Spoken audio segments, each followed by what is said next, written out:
को सेल करने के लिए अलग अलग तरह की एडवर्टीजमेंट देती है। किसी भी टाइम मार्केट में से अगर चाहती है, वो एग्जिट चाहती है, तो एक ही तरह की क्वालिटी थी, तो वहां पे क्या था, प्रोड्यूसर को पता था।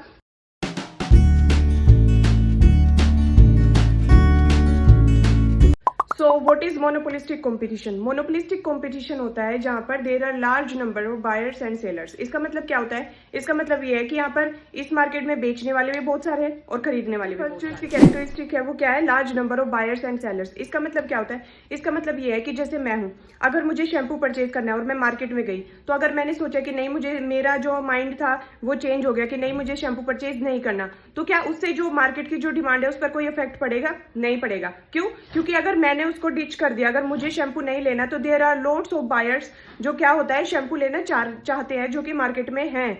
तो इसका मतलब यही है कि अगर मैं बैकआउट कर गई, अगर मुझे नहीं लेना, तो देयर आर और भी जो बायर्स है वो क्या है, मार्केट में अवेलेबल है, जो क्या करेंगे, उस शैम्पू को परचेज कर लेंगे। उसी तरह से सेलर्स का होता है कि अगर किसी एक सेलर ने अपनी शॉप बंद कर दी और अगर वो शैम्पू सेल नहीं कर रहा है, तो इसका मतलब ये थोड़ी ना कि शैम्पू की जो मार्केट है वो डाउन हो जाएगी। नहीं, क्योंकि there are so many sellers जो क्या है, जो मार्केट में अभी अवेलेबल है, जो कि शैम्पू क्या कर रहे हैं, सेल कर रहे हैं। तो और भी जो बायर्स है, जो शैम्पू क्या होता है, उन सेलर से परचेज कर सकते हैं। तो इसका मतलब यही होता है इस मार्केट में कि बहुत सारे numbers of buyers and sellers होते हैं, जिनको अगर कोई बैकआउट भी कर जाता है तो उससे इस मार्केट को कोई भी अफेक्ट नहीं। इसकी नेक्स्ट जो सबसे मेन कैरेक्टरिस्टिक्स होती है वो क्या होती है? Product differentiation. इसका मतलब क्या होता है कि जैसे मैं मार्केट में गई, मुझे शूज परचेज करने हैं, तो इस तरह से ये होता है कि मार्केट में एक ही तरह की वैरायटी अवेलेबल नहीं होगी। देयर आर क्वालिटी जो क्या होती है शूज की, वो डिफरेंट होगी। जैसे मैं एडिडास के भी परचेज कर सकती हूँ, मैं नाइक के भी परचेज कर सकती हूँ, मैं प्यूमा के भी परचेज कर सकती हूँ। तो there are loads of varieties, जो क्वालिटी मार्केट में है वो अवेलेबल है। मैं अगर किसी भी वेराइटी के, किसी भी क्वालिटी के मुझे शूज चाहिए, तो मैं क्या होते हैं, परचेज कर सकती हूँ। इसी तरह से कलर का भी डिफरेंशिएशन होता है। कैसे? जैसे मुझे ब्लैक के लेने हैं तो मैं ब्लैक के ले सकती हूँ, व्हाइट के लेने हैं व्हाइट के ले सकती हूँ, ब्लू के लेने हैं ब्लू के ले सकती हूँ।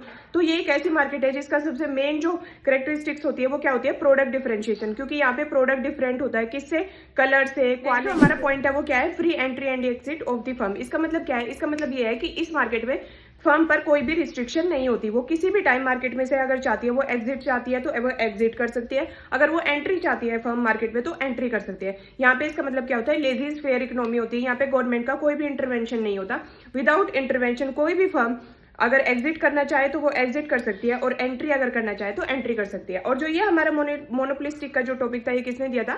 ये चैम्बर। इस मार्केट का फीचर होता है वो क्या होता है? Selling cost. सेलिंग कॉस्ट का मतलब क्या होता है? इस मार्केट में एक तरह से कॉम्पिटिशन होता है। किस तरह से होता है कि जैसे जो फर्म्स होती है वो अपने प्रोडक्ट को सेल करने के लिए अलग अलग तरह की एडवर्टीजमेंट देती है। जैसे कि न्यूज़पेपर में दे दी, या फिर अभी तो जो टीवी में एड्स आते हैं, या फिर आप देखते हैं बहुत सारे प्रोडक्ट्स हैं उनके एड्स आते हैं, वो क्या होती है? वो एडवर्टीजमेंट ही तो कर रही है अपने प्रोडक्ट की। तो इसी तरह से, या फिर रेडियो में भी जो एडवर्टीजमेंट होती है, और फोन्स में भी एडवर्टीजमेंट होती है। तो बहुत तरह से इसमें जो क्या होता है, एक तरह से सेलिंग कॉस्ट होती है। क्यों? क्योंकि जो फर्म्स होती है वो क्या करती है, इसमें प्रोडक्ट को अपने सेल करने के लिए वो एडवर्टीजमेंट करती है, और जिसकी कॉस्ट क्या होती है, उनको बेयर करनी पड़ती है। पार्शियल कंट्रोल ओवर प्राइस, जो इसका नेक्स्ट फीचर होता है।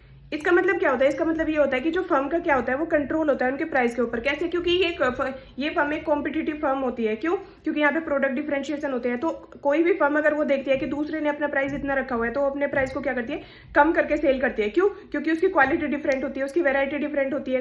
कोई जैसे एडिडास है, उसके प्राइस आपको अलग मिलेंगे, प्यूमा है, उसके प्राइस आपको अलग मिलेंगे। तो इसी तरह से क्या होता है, इस मार्केट में फर्म क्या होती है, अपने कलर, अपनी ब्रांड्स, अपनी वेरायटी के हिसाब से क्या करती है, वो अपने जो प्राइस होते हैं उनको एडजस्ट कर लेती है दूसरी फर्म को देखते हुए।